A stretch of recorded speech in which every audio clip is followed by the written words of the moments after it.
So, in this question, we will first read the question carefully. A mass of 1 kg is connected to a horizontal spring, performs simple harmonic motion with an amplitude of A. While M1 is passing through the mean position, another mass M3 is placed on it such that both the masses move together with an amplitude A1. The ratio of A1 is to A is P by Q to the power half, when P and Q are small integers. What is the value of P plus Q? Okay. First, so how will we approach this? So we will approach this using conservation of energy. So first, uh, so so let's see. Since initially it has an amplitude of A, so its kinetic energy is going to be half Ka squared. Let's assume that K is a spring constant. So it's going to be half Ka squared, right? What is the total energy in a system? So now when the 1 kg object is passing through the horizon, that is the same amount of energy that it has. Of course, in kinetic energy form, of course. So basically, so now, so half Ka squared is the energy that it has, which is in the form of kinetic energy, which is, so you'll write it as half into 1, which is a mass, into V squared. Now suddenly though, 3 kgs is added to it at its maximum speed, right? So, which means now the total mass is 4 kgs, which means the mass has increased 4 times. But since the energy should be the same, right? No, wait, 1 second. Let us consider this. So, okay. So first, let's draw the diagram. So that's 1 kgs. So that's amplitude of A. So and then you have another amplitude of A here as well. So this is the equilibrium point. At the equilibrium point, it is traveling at the maximum velocity P, right? So at the maximum velocity, there is no force from the spring, which means when you keep the 3 kg object, right, it is momentum which is conserved, which means 1 into V, whatever the speed, 1 into V, 1 kg into whatever speed it's going, V max, is equal to 4 kgs into V dash, because the total weight after the 3 kgs is added is 4, which means the final velocity is 1/4 of the initial velocity. Okay, now is the important factor. V here is the V max, and V max is always A omega. So that is an important factor, which means 1 times A times omega 1, by the way. Omega 1 means the frequency of the SHM before the 3 kgs is added, equals 4 times A prime, which is the final amplitude, which we have to find, A1, it's set, into omega 2. Then omega 2 is the frequency after the 3 k is added. But you know that omega is equal to square root of K by M, right? K is constant, but mass is increased by 3 k's, essentially twice, 4 times. Which means, so if you write K by root of K by M, the spring constant gets cancelled, and mass has simply become 4 times the previous mass, which means there were 2 in the denominator, which means A1 by A is actually 1 by 2, which means, A1 by A is equal to 1 by 2. But 1 by 2, you know, is the same as 1 by 4 to the power half. So P plus Q is 5. Okay. A mass of a block of mass is connected rigidly with a smooth wedge by a light spring of stiffness K. Find the work done by the external agent till the maximum compression of spring if the wedge is moved at a constant velocity V0. Okay. So here, so it's a smooth wedge, right? So find the work done by the external agent till the maximum compression of the spring if the wedge is moved at a constant velocity V0. So okay, So the external agent is me. I am pushing the entire system with a constant velocity v naught. Right. So initially there is no compression or extension in the spring, but finally after I have to find a work done by me until maximum compression in the spring. Remember that the block is lying on a smooth surface, which means there are no losses due to friction, which means I can apply conservation of energy.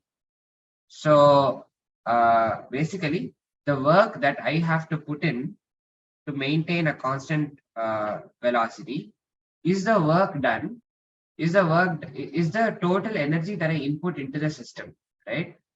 And what is this? Is basically it is the energy stored into the spring. So so basically, so the work done that the work that I have put in will be the so the wedge is moved at the constant velocity v naught, right? Which means I have to ensure that it moves at the constant velocity v naught. But we know that the spring force is an internal force. So I have to okay, fine. We'll come back to this question later. So okay, a person of mass m is sitting on a swing of length L and swinging up and up with an and an angular amplitude of theta naught. So sitting on a length and swinging with theta naught. If the person stands up when the swing passes through its lowest point, then the work done by him, assuming that his center of mass moves by a distance of small l, is close to what? Okay. If the person stands up and the swing passes through its lowest point, what is the work done by him? Assuming that his center of mass moves by a distance of l. So this is a very interesting question. So clearly, since he's sitting on the swing, right, whatever work he is doing is going to be it is an internal work because he is inside the system, right? He is sitting on the swing of length L. If the person gets up, of course, then basically his center of mass is rising by L, which means definitely the energy that he has to put in is mgl. Okay, so the total length is L. Okay, and he is getting up by a distance of small l upwards, right? Now we know that okay, we'll come back to this question later also. Okay, the amplitude of a simple pendulum is 10 centimeters. When the pendulum is at a displacement of 4 centimeters in the mean position, what is the ratio of kinetic and potential energies at that point? So okay, so this should not be very hard. So from you know that the potential energy at a point is half into k into x squared, right? So whereas the total energy is half into k into 10 squared because the amplitude is 10, right? We're not worrying much about the units because like both 4 centimeter and 10 centimeter are in units. So which means the potential energy at a displacement of 4 is half into k into 4 squared, which means the total energy is half into k into 10 squared and the potential energy is half into k into 4 squared, which means the kinetic energy is half into k into 10 squared minus 4 squared, right? And this makes sense because the sum of kinetic and potential energy should add up to 1 to add up to the total energy. So the ratio will simply be 10 squared by minus 4 squared, which is the kinetic, divided by 4 squared, which is simply 5 by 2 the whole square minus 1, which is 25 by 4 minus 1, which is 21 by 4, which is 5.25. Okay, a string of mass per unit length mu is clamped at both ends such that one end of the string is at 0 and other end is at L. When the string vibrates in the fundamental mode, the amplitude of the midpoint is A and the tension is T. Find the total oscillation energy stored in this. Okay, so in the fundamental mode, you know that that L is equal to lambda by 2, which is basically the half of the wavelength. So when it vibrates, and you know that the midpoint, the amplitude of A is A, and that the tension in the string is T. So okay, how do we find the energy, right? So the way we find energy is we go and integrate. So let us say at a distance of x, we see that the amplitude is some amount. Okay, let's say the amplitude is y. Okay, and the tension in the string is T, right? And so what is the small energy contained in that? So the mass per unit length is mu, right? So mu dx is the total, the small amount of mass in the that is oscillating. Clearly, that is oscillating with an amplitude of y, right? So we'll see how to integrate this. Okay. Clearly, the total oscillation energy cannot be negative, so it's not option C. That much we know. We'll visit this problem later. Eight drops of a liquid of density rho and each of radius a are falling through air with a constant velocity of some amount. When the 8 drops coalesce to form a single drop, what is the terminal velocity of your drop? Well, there's a formula for the terminal velocity: 2/9 rho minus sigma by rho into r squared by g. If I remember, I have to refer to this. I forgot this formula. So I will just Google. So yeah, that should be yeah. So that's the formula: 2/9 r squared g. Yes, and eta in the denominator. Fine. And the thing that we are very interested in is to find how. So we know that when eight drops of liquid are coalescing, essentially the radius increases by 2 times, because the cube root of 8 happens to be 2, right? So the volume, due to the conservation of volume, 8 into a cubed equals 1 into the new radius cube, but therefore the new radius r equals 2 into a. So the radius becomes twice, which means the factor of r squared means the velocity will increase by a factor of 4 times. So, and whereas due to this, nothing else changes, because all the densities and all the of all substances are simply an intrinsic property of the material and independent of the number of such drops. Similarly, you also have the acceleration rate of gravity, which is also invariant under this process.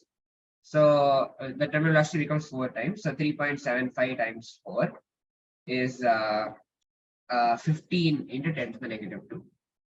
15 is actually 15 centimeters per. A sphere of mass and radius r is projected in a gravity-free space with a coefficient of viscosity in which it moves is 1/6 pi. What is the distance traveled by the body before it stops? Well, for this we need to know Stokes' law. So the drag force by a Stokes' law is 6 pi eta r b terminal. That is a formula. So here we're given that eta itself is 1/6 pi. So 6 pi eta is simply 1. So the force is simply r into v terminal. So here, so basically, since it's projected at the initial speed of v, so we have to. It's simply a kinematics problem right now. So you have a body projected v. There is a force F. So you have to simply apply F is equal to ma. So the acceleration is simply dv by dt r into v by m, minus with a negative sign because acceleration is negative, right? So dv by dt is simply minus rv by m. So now this is just an integral. V is equal to v naught e to the power minus r by mt is a solution. These kind of integrals is useful to do it fast. So that's the velocity. So if you look at the so basically velocity decreases like an exponential. We are asked to find the total distance it travels. But a very interesting fact is that the area under the VT graph is basically the distance, right? So we have to integrate from 0 to infinity, V naught e to the power minus R by MT dt. So that integral should simply be V naught into M minus M by R into minus 1. So which is basically V naught into M by R. That should be C. The velocity V in a steady flow at a location in a cylindrical pipe is given by a certain amount, where R is the radial distance of the pipe and capital R is the inner radius of the pipe. Volume flow rate is given, the coefficient of viscosity is given. What is the magnitude of viscous force per unit area? So, well, we know the formula for viscous force is eta A dV by dz, right? Where dV by dz is the gradient of velocity along R. So, in this case, it may be better to write dV by dr. So, what is dV by dr? That's simple enough to calculate. V naught into minus 2r by capital R squared is the dV by dr. So the now we are given volume flow rate. What is the purpose? Well, we need to find out. Using so the volume flow rate is essentially the total the volume that is flowing, right? Now the volume is velocity into area. So essentially, because now we have a radial symmetry, it is basically the integral of velocity dA, but dA is 2 pi r dr, right? So we are integrating V naught into 1 minus R squared by capital R squared times 2 pi r dr from 0 to capital R. That is given to be pi by 2 into 10 to the power minus 2. The purpose of doing this is we can find out V naught, value of V naught. So you know that so you have a pi on both sides that cancels. So you have 2 V naught integral 0 to r minus r cubed by capital R squared dr.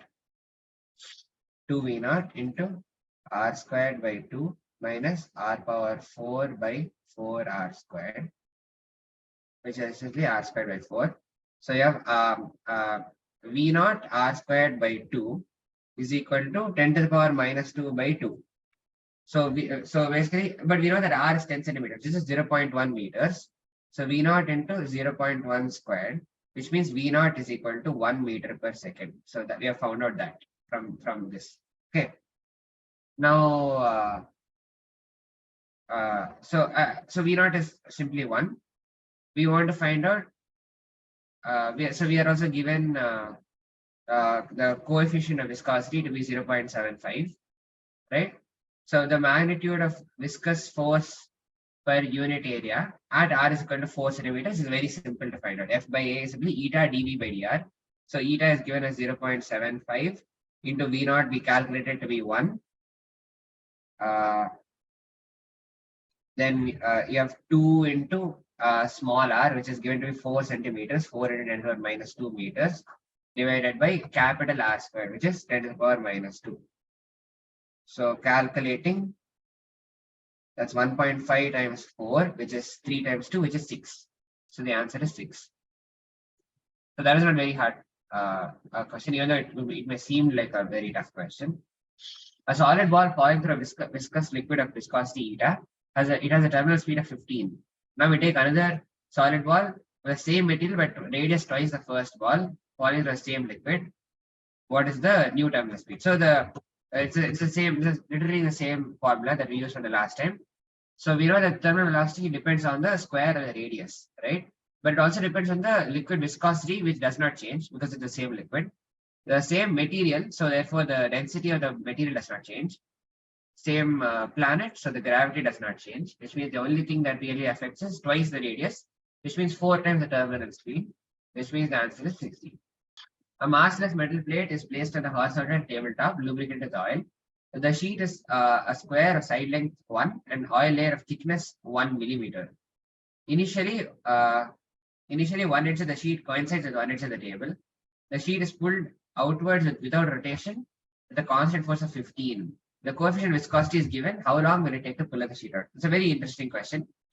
So if you look at first things, very important things for all questions is to draw a diagram, especially in physics, So I'll draw a diagram here.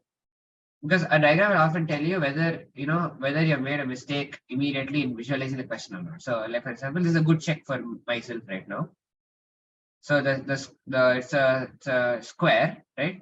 So let's say it's a square. It has a side 1 meter, and the thickness is very small. I've drawn, right, 1 millimeter.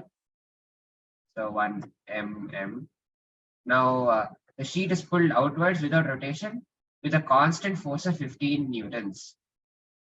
So, well, what is the drag? What is the viscous force that is going to be applied to it? We know that it's eta A dV by dz, right? So clearly, the oil layer is the lubrication. So basically, dV by dz can be approximated to be delta V by delta Z because thickness is simply very less, like 0.0001 meter, right? So so let us say the massless metal plate, okay, is moving is moving outwards with the speed of velocity v at any given point in time. Okay, v is a changing velocity. Clearly, the bottom of the fluid is moving with a velocity of 0 because it's just staying wherever it is. So the velocity gradient can be assumed to be v minus 0 divided by 10 to the power minus 3 because the thickness is 1 millimeter. Into, so area, what is the area? Well, edges length is 1, so area is also 1, into coefficient of viscosity, which is given to be 0.2, is the drag force, which is the force against what we're doing. So what are we applying though? We are applying 15 newtons. So 15 minus 0.2 into 10 to the power 3 into V is the total net force on the body, which is equal to, well, that's the very interesting thing.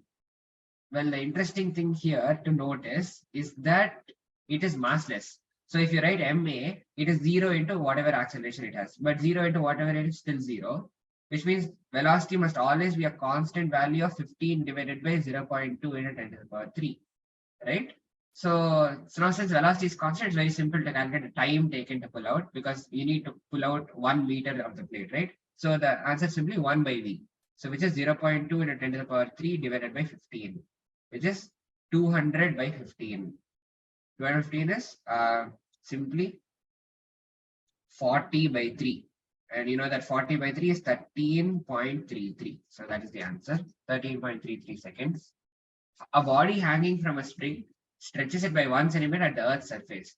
How much will it stretch by at a place 1600 kilometers above the surface? So clearly this is a gravitation question, okay? 1600 kilometers is a very, very significant distance. So you cannot apply any of your, approximate formulae like mgh, etc. Okay, you have to go back to the fundamental law of gravitation. So you know that the force is Gmm by r squared, right? So that is the force between any two bodies of Gm1, m2 by r squared. So, okay. So a body hanging from a spring stretches it by 1 centimeter. That implies that K, whatever the spring constant is, into 1 centimeter, which is 10 to the power minus 2 meters, equals mg, which is basically the weight of the body, right? Mg is simply Gmm by r squared. Basically, the force of gravitation is balanced by the spring force, right? That is the constraint. Now, here in this case, capital R is 6,400 squared. So 6,400 kilometers squared. However, if you want to find out how much it stretches, let us say K into X. Let us say it's stretched by X, 1,600 kilometers above, equals Gmm by 6,400 plus 1,600 the whole squared, because here the extra distance is 1,600, right? So what is this? This is simply 8,000 squared. Clearly, we want to just divide through the K and the Gmm. So we'll just divide X by 10 to the power minus 2 equals 6,400 divided by 8,000 the whole squared. So that makes sense. So if it is now just computation, right? 32 by 40, 16 by 20, 4 over 5. So essentially it is 16 by 25. So 16 by 25 into 10 to the power minus 2 is X. So X is essentially 16 by 25 centimeters, which is 0.64 centimeters. Okay, with what potential an electron should be accelerated such that its de Broglie wavelength becomes equal to the wavelength of the second Balmer series of helium ion? So, well, you know that, you have to know the series, right? Lyman, Balmer, Pasteur, Brackett, Fund. So, Balmer is the second, the one with the visible spectrum. So, first we look at the Rydberg's formula. The wave number is 10, Rydberg's constant, which is 10 to the power minus 7 approx into z squared. Let's just leave it as rz. Okay, let's just Rydberg's constant into z squared into 1 by n1 squared minus 1 by n2 squared. That is a wave number, which is basically 1 over lambda for any transition. So if you talk about the second Balmer series, so n2 automatically is 2 for the Balmer series for any transition in the Balmer series. The second line of the Balmer series, however, so the first line of Balmer series is 5 to 4. Sorry, 3 to 2.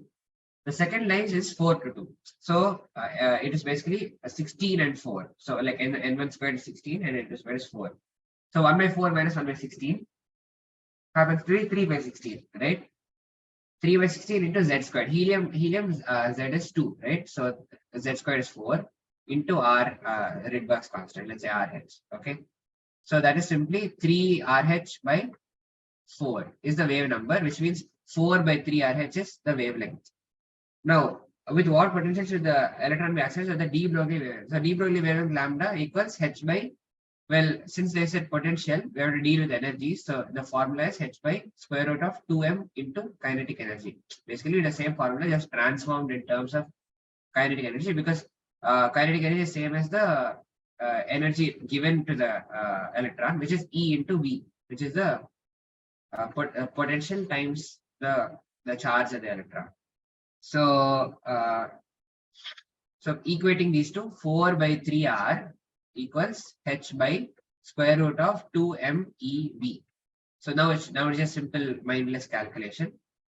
So if you just take stuff to the other side, square, you'll get 9r capital R squared into h squared divided by 16 into 2 into m into e. That is v. So simply 9 by 32 is the factor that we want, which is option A. Okay, the minimum velocity required to complete a full circle in the vertical plane is given to a bob of mass m suspended by a string of length 25. So, okay. So what is it? The minimum velocity? These are stuff that generally it's useful to keep in mind. The minimum velocity. So remember, first important thing is it's a string, right? It's a very different case for a rod. Okay, that's a mistake that many JEE aspirants make. There's a big difference between a string and a rod. The conditions of being able to complete the full circle is different for a string and a rod. For a string, as is more common in JEE questions, the minimum velocity required to complete a full circle is square root of 5gl, where L is the length of the string. This is a very, very trivial formula, because you can just use this, use energy conservation and a constant in the top. That constant at the top is simply that the tension is 0 in the string, and therefore the weight, which is mg, is all that it needs to, is all the centrifugal force that propels the motion at the top. Okay. Using the simple constant and the energy conservation, you can easily obtain this formula. However, it's useful to just keep this in mind, at your fingertips. So anyway, when it reaches its highest point, again, that's a useful formula to see. When it reaches its highest point, its velocity is going to be square root of gl if it's given root of 5gl at the beginning. And a useful thing to keep in mind is it loses, if you think about it, square root of 2gl amount of velocity for every L it goes up. Okay. And remember, this is a very informal way of saying it, because it really does not lose root 2gl. It kind of the 2gl is lost inside the square root. So so you get what I'm saying, right? It becomes root 3gl at the equal height as the pivot, and it becomes root gl at the topmost point. Now, at the highest point, it collides elastically. So it's going at root gl. It's a mass m. It collides with other mass m suspended by string of L2, which is actually at rest. So here is a very interesting thing. And even though you can do you can write conservation of momentum and the coefficient restitution equation, which is what is generally advisable in collision problems. Here, since both the masses are equal and the collision is elastic, what simply occurs is the transfer of velocity, like the L1 the first pendulum simply stops and the second pendulum just goes with the root GL velocity.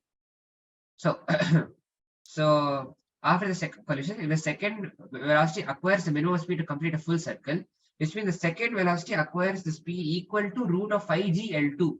So square root of 5g L2 simply equals square root of GL. G, what is L? 25. So 5 into L2 is 25. So L2 is 5. Okay.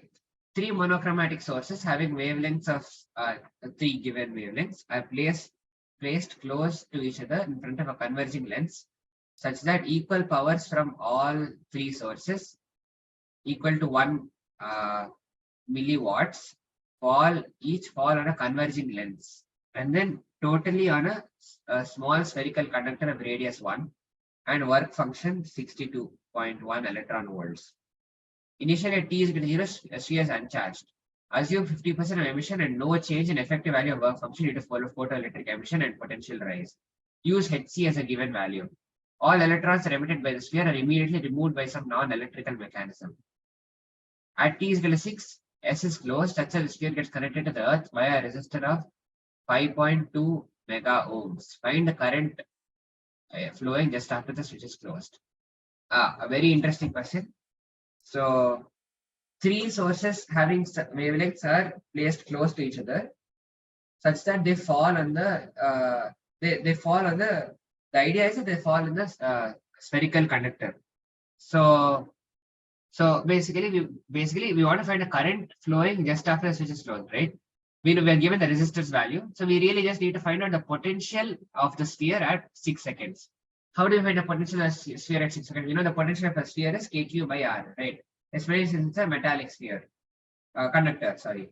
So kq by r. So you know q is simply the number of electrons times the electronic charge. So how many electrons are emitted is what we need to see, right? So so basically we look at the electron emission, right? Okay. First, we look at the we look at which sources are really going to excite the electrons. Okay, so we look at Einstein's photoelectric equation, which is h nu minus. Okay, fine. I'll say hc by lambda minus hc by lambda naught. Hc by lambda naught, by the way, is the work function, equals the energy which is transferred into kinetic energy of the emission. Okay, so that is Einstein's photoelectric equation. So if you think about it, if the work function is 62.1, right? Hc is 1242, right? This is actually a good thing to keep in mind. So do remember. If lambda is 12.42, then that division is 100. So which means there is going to be a positive kinetic energy. If it is 24.84 though, there is going to be no emission. So that source really is not going to help at all. 6.21 is also going to work because the division is going to be 200. So which means both the sources are going to produce, they're going to produce electrons, right? So 50%. So the power is equal to 1 milliwatt. So which means, but only 2 of the sources are actually going to be effective, right? So basically 1 milliwatt power is falling onto the conductor. So and you know that there is going to be 50% of emission. So okay, I'll come back to this question later. Okay, two conducting square plates with the length L are arranged parallel to each other by a distance of d. The space between is filled with 4 relative permittivity up to L by 3. The rest is free. Upper charge is given Q and lower charge is minus Q. Find out how much charge is present on the portion of the upper plate which is in contact with the dielectric. Very interesting question. So upper plate is given the charge plus Q, right? So the charge Q is going to get distributed amongst itself. So we think of this as a parallel capacitor problem. Okay. The first capacitance. So basically, in a parallel capacitor, the total charge on one side is going to be 6 microcoulombs, right? And one has so let's look at the capacitance of the capacitor in the dielectric. Capacitor simply K epsilon naught. So 4 into epsilon naught into area. Area is simply length L by 3 into, let's say, some other thickness P. Okay, L by 3 into T divided by distance D. Whereas for the other one, it is simply epsilon naught LT by D, which means the capacitance of the one in the dielectric is 4 by 3 times. Sorry, that 2 by 3. So the capacitance of the one in the dielectric is twice that of the non-dielectric. Since the capacitance is twice, to maintain the same potential difference, there should be twice the amount of charge, which means it's really 4 coulombs, 4 microcoulombs. The radius of the Earth becomes half, mass remaining the same. What would be the new length of the day? Well, this is simply conservation of angular momentum. If you clearly the moment of inertia is proportional to the moment of inertia is proportional to mr squared, right? Mass is same. If the radius becomes half, mr squared becomes 1 by 4. So moment of inertia becomes 1 by 4. This means omega will become 4 times. This means time period will become 1/4, right? Because so 24 hours will become 6 hours. A planet revolves around a massive star in a circle of radius r with a period of revolution capital T. Given that the gravitational force acting is proportional to r power minus 5 by 2, and if T is proportional to r power n, then find T. So the planet is revolving around a star. So we draw the diagram first, right? So there's a star, planet, circle of radius r, right? So we look at the gravitational force. The simple condition to be uses the centripetal force. Okay, centripetal force is K by r power 5 by 2 because that's what's given in the question, where K is some proportionality constant. So this force equals mass into this force equals mv squared by r, m into v squared by capital R. So mv squared is simply K by r power 3 by 2. So v is proportional to 1 by r power 3 by 4. But v is simply 2 by r. So if I cover what is the if the velocity is constant, that means I cover 2 pi r distance in time period t, right? So 2 pi r by t is only velocity. So 2 pi r by capital T is proportional to r power 1 by r power 3 by 4, which means t is proportional to r power 1 plus 3 by 4, which is 7 by 4. 1 plus 3 by 4 is 1.75, by the way. If the distance between the Earth and the Sun were half of the present distance, then the duration of an year would be what? So this again stems directly from the Kepler's third law, which states that the square of the time period is proportional to the cube of the distance between the planet. This really just comes from the fact that the gravitational forces inverse square law, right? So basically, 1 second. Exactly. So gravitational force is an inverse square law. So basically that's where it comes from. So if the distance were half, of the present distance, so let's say the new time period is t new. Okay, so t new squared divided by t old squared. What is the old squared? The old squared is 365 days, right? So 365 squared equals 1 by 8 because it's become half, right? So the cube becomes 1 by 8.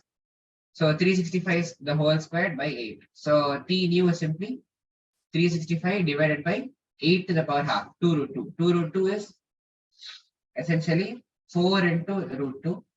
So that is around 91 root 2. 91 into 1.414. This is multiplication. So 91 into 1.4 is approximately 1.5 times 91, right? So it's approximately 135 days, 129 days makes sense. The given figure shows the elliptical orbit of a planet of mass m around the sun. If T1 is the time taken by the planet to move from C to D, and T2 is the time taken by the planet to move from A to B, then what's the relationship between T1 and T2? Given that the area of SCD is simply twice the area of SAB. So this is very simple thing. Kepler's second law says that the aerial velocity should be the same, which means it sweeps out equal areas under equal amounts of time. Since SCD is twice that of SAB, it clearly takes twice the amount of time to sweep out SAB as that of SCD, right? So SCD is twice that of SAB, which means it takes twice the longer to cover CD, but you know that C to D time is T1, right? So T1 happens to be twice that of T2. The Earth revolves around the Sun with a period of 365 days. In the figure shown, find the time taken for the Earth to move from A to B. If the eccentricity of the ellipse is 0.5. This is a very nice question. Yeah, so this is a very nice question. So, well, okay. There is a way we can approach this question.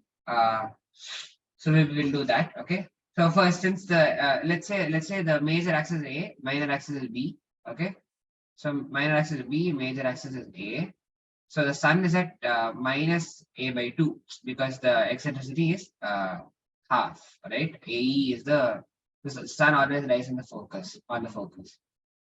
So so what is the area of the ellipse is pi AB, this we know, right?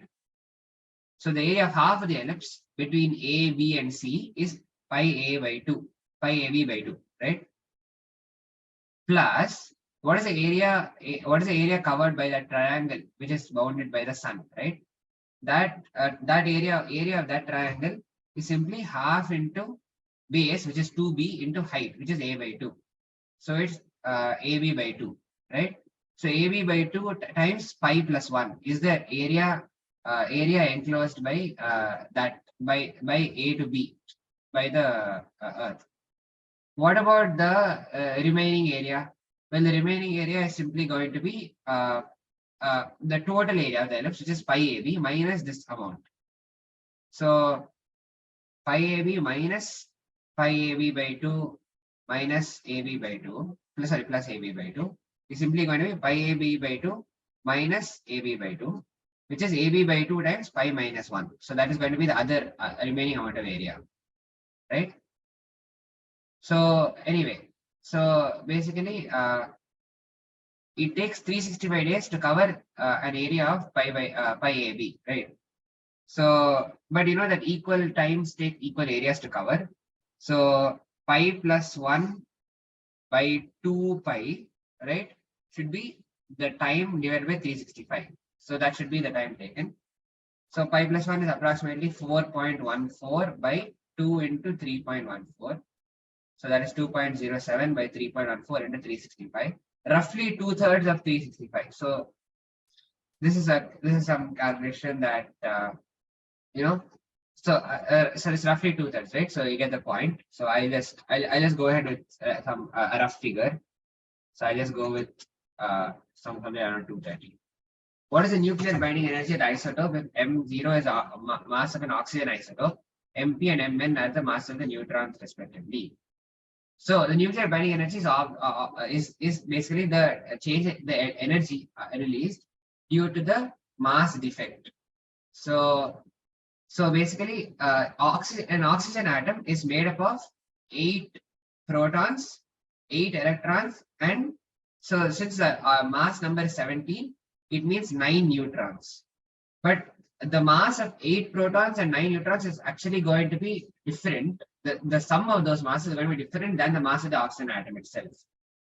So the reason for this, the mass actually of 8 protons and 9 neutrons is going to be greater than the mass of an oxygen atom. That's because when they combine to form the oxygen atom, some of the mass gets lost and just gets converted to energy. So through the so delta E equals delta M into C squared. This should be a very simple formula to remember.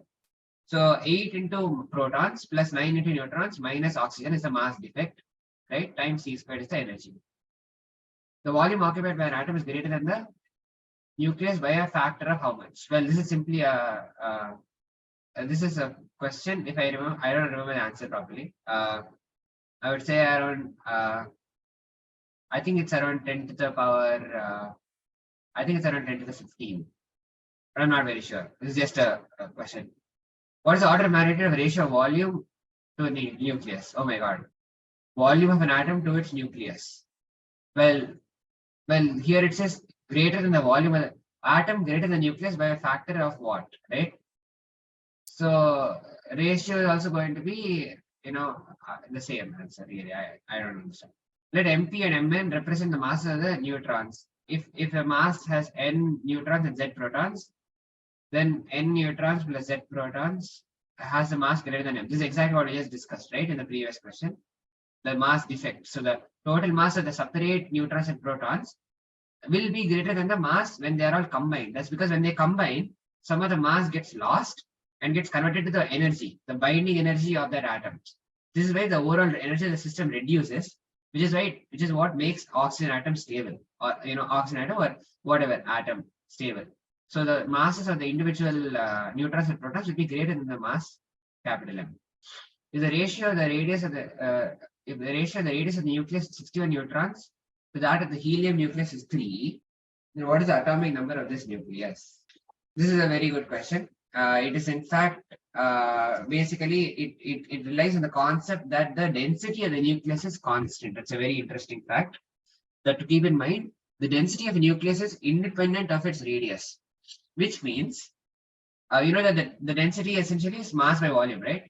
So mass number, which is let's say A, divided by 4 by 3 pi r cube, where r cube, so 4 by 3 pi is just a constant, right? So r cube, where r is the radius of the nucleus, is roughly a constant, which means A by r cube is constant. So for a helium nucleus, A is 4, right? The mass is 4. So 4 by r helium cubed equals the mass number of the whatever that 61 neutron thingy is divided by its radius cubed. But its radius is 3 times helium cubed, right? So 8 into RH cube. So RH cube gets cancelled. So A is simply, sorry, 3 times. So 27, my bad. It's not 8, 27. So A is simply 27 into 4. What is 27 into 4? 54 into 2, 108. A is 108. So 108 is the total mass. But you know that you only have 61 neutrons. So how many protons do you have? 108 minus 61. So that is 47 protons. So that is the atomic number. An intense stream of water of cross-section area A strikes a wall at an angle theta with the normal and rebounds elastically.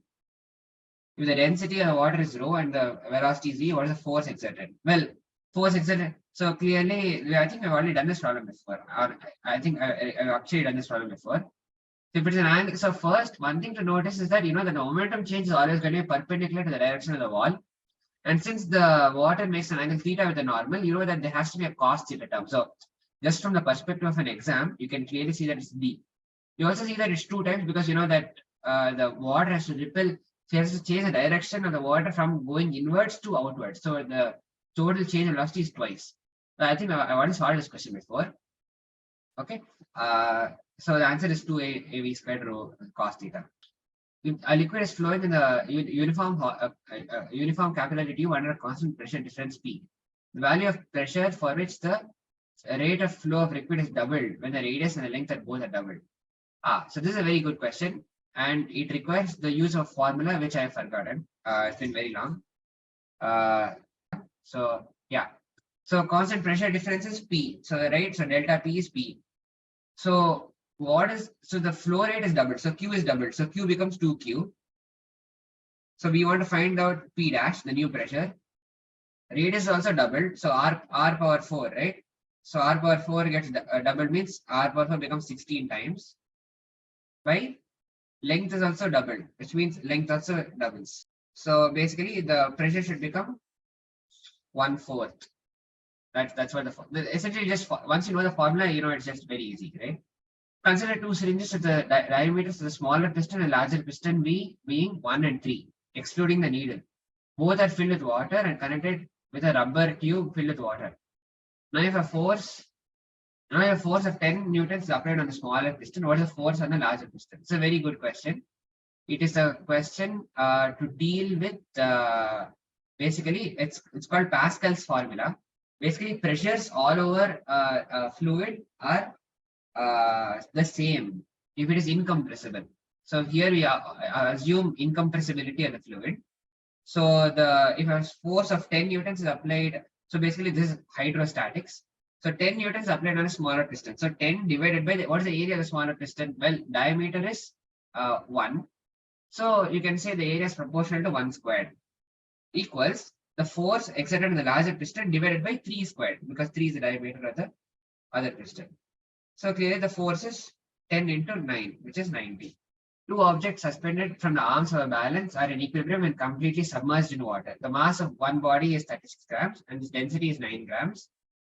So density is 9 grams per centimeter cube. Mass of another object is given. So what is the density of that object, right? Well, this is simple. I mean, first thing is to draw a diagram, obviously. So both are since both arms are balanced, both the weights, basically what the weight that the balance feels is the same.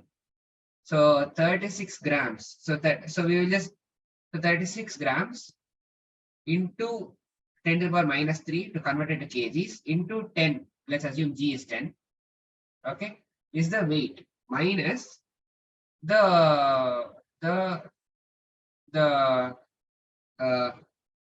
basically the buoyant force, right? Buoyant force is density, which is 9. And since it's 9 grams per centimeter cube, it's 9 into 10 to the power 3 in terms of kgs, kg per meter cube, I mean, into volume V. And that is equivalent to, into rho Vg, right, into 10 equals 48 into 10 to the power minus 3 into 10 minus, let's say density is rho, okay, rho into 10 to the power 3 into V into 10. Okay, here we have to assume that two arms, oh, sorry, my bad. So, okay, see, think about it. Okay, so mass of the body is 36 and its density is 9. So what is its volume? 36 by 9, right? So its volume is 4 centimeter cube, right? Let us say the density of the second body is rho, okay? So what's the volume of the second body?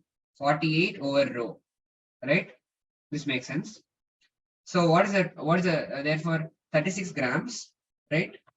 36 grams minus 4 centimeter cubed into density of water is 1 gram per centimeter cube, right? This is equal to 48 grams minus 48 by rho, which is the volume, into 1. Okay, this makes sense. So you simply have 16 is equal to 48 over rho. So rho is simply 3. Okay, a U-tube having a horizontal arm length of 20 has a uniform cross section of 1. It is filled with water of volume 60 centimeter cube. A volume of liquid of density 4 is required to be poured into one arm so that no water is left in the horizontal arm of the tube. Okay, so if draw the final diagram. Okay, so if you draw the final diagram, so the U-tube is going to be like that. Okay, and you don't have water here, and there's no water in the horizontal arm. So the other thing is going to be some. So let's say the other fluid is going to be like that. Okay, so so remember that the water has a volume of 60 centimeter cube, and the area of cross section is 1 centimeter cube, which is what's the height of the water? 60 centimeters, right? So this is 60. The height of the water is 60, which means that the pressure at the top should be atmospheric pressure, right? So the pressure here down is rho GH, right? So rho, which is 1, let's say 1 into G, which is 10 into H, which is 60. Right? Of course, this is the units of this pressure that are calculated is not Pascal, but I don't care, right? Because other density also is given in gram per cc. So I just need to equate. So this pressure, so what is they're asking what is the volume of the liquid to be poured, right? So the horizontal length has 20. So first it has to be at least 20 cc. So that is the essential part. Now, so 1 into 10 into 60 is equated with 4, which is the density of the liquid, times 10, which is G, times H, whatever height is required for the pressure to come back to atmospheric pressure, right? So from this, we see that H is 15 centimeters, which means that totally we need 35 centimeters. 35 centimeters of length is required to be filled with the fluid. But since the area is 1, we know that that corresponds to 35 cc. So I think that's it. We have come to the end of physics. This is from here we start with chemistry. If we come back to a question, this question, right? Find the work done by external agent until maximum compression of spring. So let us say it starts. Let's say the system starts moving at a velocity of v naught. Okay. So in the reference frame of the mass m, right? It is being pushed with a it is being given as it is being supplied a velocity of v naught, right? So what is the work done by the agent? So what is the work done by external agent until maximum compression? Well, that is going to be half m v naught squared, which is basically the energy, right? However, we know that that is in the reference frame of mass m. So if you come back to the reference frame of the ground state, right, the work done is different, right? So the work done is mv naught squared. So yeah. So with this, I think with this I've concluded the physics paper. Okay, thank you.